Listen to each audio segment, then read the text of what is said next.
صلوا عليه وسلموا تسليما اللهم صل على محمد وعلى آل محمد كما صليت على إبراهيم وعلى آل إبراهيم إنك حميد مجيد اللهم بارك على محمد وعلى آل محمد كما باركت على إبراهيم وعلى آل إبراهيم إنك حميد مجيد الحمد لله সম্মানীয় সুধী সুপ্রিয় উপস্থিতি আল্লাহ রাব্বুল আলামিন যিনি আমাদের স্রষ্টা যিনি আমাদের খালিক যিনি আমাদের মালিক যিনি চিরন্তন সত্য অনাদি অনন্ত হাইয়ুল কাইয়ুম চিরঞ্জীব চিরক্ষয় লা তাখুযুহু সিনাতুন ওয়ালা নাওম তন্দ্রা নিদ্রা যাকে স্পর্শ করতে পারে না তিনি হলেন আমাদের খালিক মালিক রব তিনি সব মনের আকুতি অনুভূতি উজাড় করে প্রেম প্রীতি ভক্তি ভালোবাসা তার পদপ্রান্তে সঁপে দেওয়ার লালসের লোভে আশায় কামনায় আকাঙ্ক্ষায় কাঙ্ক্ষিত কল্পনায় রব্বুল আলামিনের দরবারে তার শেখানো বাক্যে শ্রদ্ধা বিজড়িত কণ্ঠে বিনয় অবনত চিত্তে সমসুরে সবে মিলে রাতের নিস্তব্ধতা ভঙ্গ করে বলি আলহামদুলিল্লাহ। At first starting sentence of the Holy Quran, পবিত্র কোরআনের প্রথম বাক্য আলহামদুলিল্লাহ, all praise is due to Allah, সমস্ত প্রশংসা আল্লাহর জন্য, সব প্রশংসার মালিক আল্লাহ। কে ভাই? আল্লাহ। আল্লাহ কাকে বলে? আল্লাহ সুবহানাহু ওয়া তাআলার কিছু ডেফিনেশন, আল্লাহ সুবহানাহু ওয়া তাআলার কিছু সংজ্ঞা, তাকে সংজ্ঞায়িত করবার জন্য আল্লাহ সুবহানাহু ওয়া তাআলা নিজেই নিজের পরিচয় দিচ্ছেন।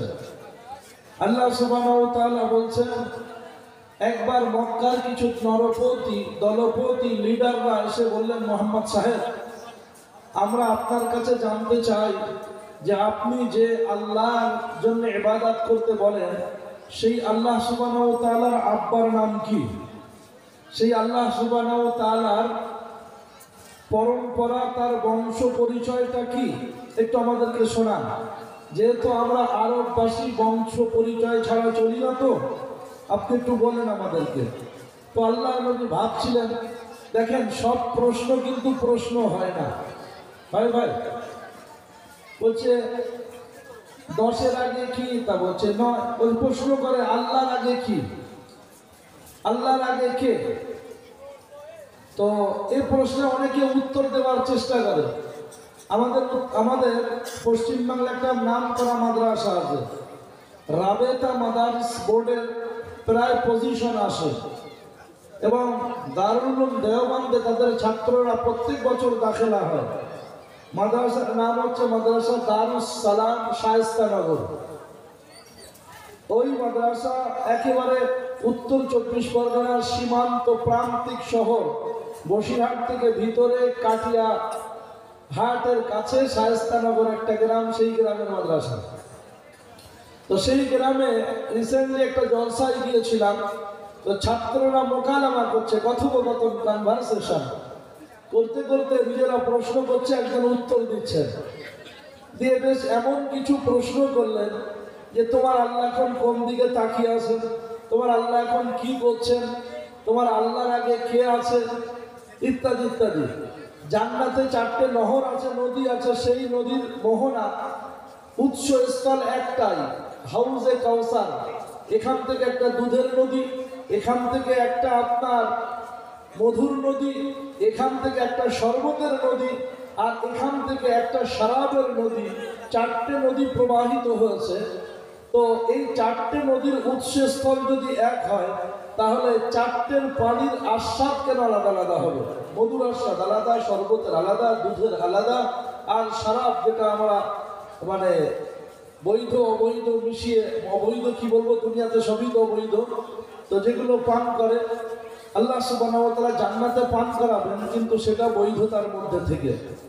Anyhow, whatever may be the case, তো এই চারটে মোহনা, চারটে নদীর উৎস আর মোহনা যদি এক হয় মোহনা, তাহলে এই চারটে নদী থেকে প্রবাহিত এই সমস্ত নহরের আস্বাদ কেন আলাদা?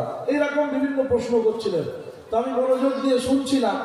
তো শুনতে শুনতে ভাবলাম যে আল্লাহর আগে কে, এই প্রশ্নের কি উত্তর দেয় দেখি।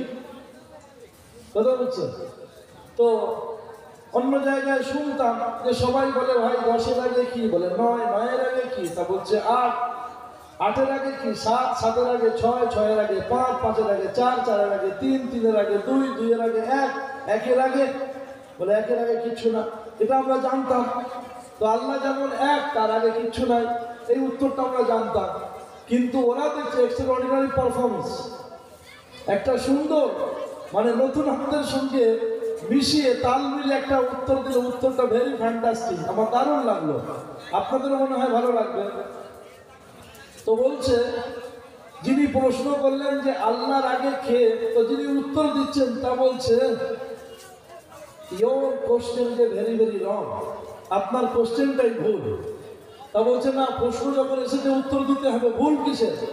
তা বলছে অনেক সময় এমন ঘটনা ঘটে, পরীক্ষার হলে এক্সামিনার অ্যানাউন্সমেন্ট করে, কনভেনার ঘোষণা করেন যে ভাই ক্লাস 7-এর কিংবা ক্লাস 8-এর একটা কোশ্চেন এসেছে, ওই কোশ্চেনের 3 নম্বর দাগের নাম্বার আপনার ক কিংবা খ, ওই কোশ্চেনটা ভুল আছে, ওই কোশ্চেনটায় তোমাদের উত্তর দিতে হবে না। কখনো কখনো এমন ঘটে না, ঘটে না? তো বলছে পরীক্ষার হলেও কখনো কখনো প্রশ্ন by the fault, by the mistake, ভুল কোশ্চেন এসে যায়। তো সেই ভুল কোশ্চেন নিয়ে যাতে আমরা মাথা না ঘামাই, ভুল কোশ্চেন নিয়ে যাতে আমরা কোনো রকম কোনো বিব্রত বোধ না করি, এই জন্য যোগ্য দক্ষ, কারণ আপনার এক্সামিনার পরীক্ষক যিনি পরীক্ষা পরিচালনা করেন, তো তিনি আগে থেকে বলে দেন যে প্রশ্নটা ভুল আছে, এ নিয়ে তোমাদের মাথা ব্যথার দরকার নাই। তো আপনি যতগুলো প্রশ্ন করলেন তার মধ্যে প্রশ্নটা হচ্ছে কোনো প্রশ্নই না, এটা ভুল। দারুণ সুন্দর তথ্য। তো যাই হোক প্রিয় ভাই আমার, আল্লাহ সুবহানাহু ওয়া তাআলা, আল্লাহ রাব্বুল আলামিন তিনি নিজের পরিচয় দিচ্ছেন। ওনারা যখন এসে বললেন নরপতি দলপতি, সেই যুগের আপনার গোত্র প্রধান নেত্রী ও শীর্ষস্থানীয় ব্যক্তিবর্গেরা, তাদের মধ্যে আবু জাহাল আছে। আবু জাহালটা নবীজির দেওয়া নাম। কার দেওয়া নাম? নবীজির দেওয়া নাম। কিন্তু ওর আসল নাম হচ্ছে কি জানেন? ওর আসল নাম হচ্ছে হাকাম, আর বাবার নাম হচ্ছে হিসাম। এক সঙ্গে ওর নাম হচ্ছে হাকাম বিন হিসাম, হিসামের পুত্র হাকাম। হাকাম মানে কি জানেন? হাকাম মানে হচ্ছে আপনার ফয়সালাকারী, মীমাংসা যিনি দান করেন, মীমাংসা প্রদানকারী। তো আবু জাহাল এত ধী শক্তি সম্পন্ন ছিল, আমাদের বাংলা কিতাবে বলে আবু জেহেল। কি বলে? আবু জেহেল। হুজুররা বসে আছেন, হুজুরদের জিজ্ঞাসা করুন, জাহালা ইয়াজহালু বা জাহিলা ইয়াজহালু জাহলাম, জেহলাম দিয়ে কোনো মাসদার নাই, আছে হুজুর? জিনে জের আছে, জেহলাম। তো আবু জেহেল আমাদের বাংলা কিতাব এসে গেছে, কিন্তু আসল শব্দটা আবু জাহলিন। আবু মানে আব্বা, আর জাহাল মানে হচ্ছে মূর্খ, তাহলে মহামূর্খ। তো আল্লাহর নবী এই নাম দিয়েছিলেন, কেন দিয়েছিলেন? কিন্তু এর এত জ্ঞান, এত আপনার ধীশক্তি সম্পন্ন ব্যক্তি, এত কুইকলি সিদ্ধান্ত দিতে পারত যা কল্পনার অতীত। আরববাসীরা মনে করতো যে এর দুটো কল্প আছে, ডবল ইঞ্জিনের লোক, তো এত দ্রুত সিদ্ধান্ত কিভাবে দেয়, এত বুদ্ধি কোথায় পায়, এর ডবল ইঞ্জিন। তো আরববাসীর ধারণাকে খণ্ডন করার জন্য আল্লাহ সুবহানাহু ওয়া তাআলা কোরআনে কারীমে 21 নম্বর পারা সূরা আহজাবে আল্লাহ বলছেন, ওমা জাআলাল্লাহু লিবাশারিন, যে আল্লাহ সুবহানাহু ওয়া তাআলা কোন মানুষের ফি চাউফি কলবাইন, তার বুকেতে, তার সিনাতে, তার পেটেতে ডবল কল্প দেন না, এক একজনকে একটাই কল্প দেন। তো যাই হোক, এই আবু জাহাল আর উতবা সাহেবা তারা এসে নবীর কাছে বলছেন, নবীজি, ও নবী মুহাম্মদ, তুমি যে আল্লাহ রবের ইবাদত করতে বলো, সেই রবের আব্বার নাম কি? তার আল্লাহ আব্বার নাম কি? তো নবীজি তিনি একটু ভাবলেন যে এর উত্তর কি দেব।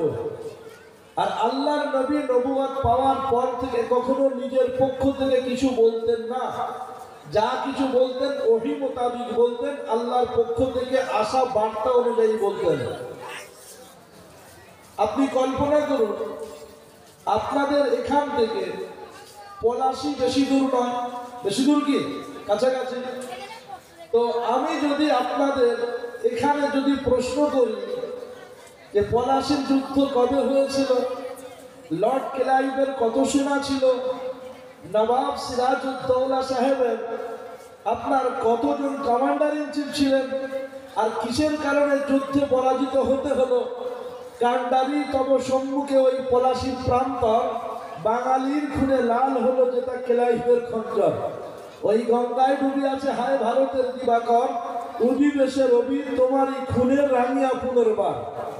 তো এই যে পলাশীর প্রান্তর আম বাগান, এই আম বাগানে যে লর্ড ক্লাইভ 3000 সেনা নিয়ে 1757 খ্রিস্টাব্দের 23শে জুন ওখানে এসেছিলেন, আর নবাব সিরাজউদ্দৌলা তার ইয়ার লতিফ, তার আপনার মির্জাফর আর আপনার অন্যান্য সেনা কমান্ডোদেরকে নিয়ে এখানে এসেছিলেন। তো সেই যুদ্ধে পরাজয়ের কারণ বা সেই যুদ্ধের ঘটনা প্রেক্ষাপট ইতিহাসটা খুব বেশি দিনের নয়। ব্রিটিশ চলে গেছে, দেশ স্বাধীন হয়েছে 75-76 বছর হয়েছে। আর তার আগে ব্রিটিশ এসেছিল আপনার 1757, 200-250 বছর আগে, ইনক্লুডিং সব মিলিয়ে 350 বেশি হলে 400 বছর। তো 400 বছরের পুরনো ইতিহাস যদি জিজ্ঞাসা করা হয়, সঠিকভাবে নির্ভীকভাবে নিখুঁত তথ্য, নির্ভেজাল অবিমিশ্রিত খাঁটি তথ্য দেনেওয়ালা খুব অল্প সংখ্যক ভাইদেরকে পাওয়া যাবে।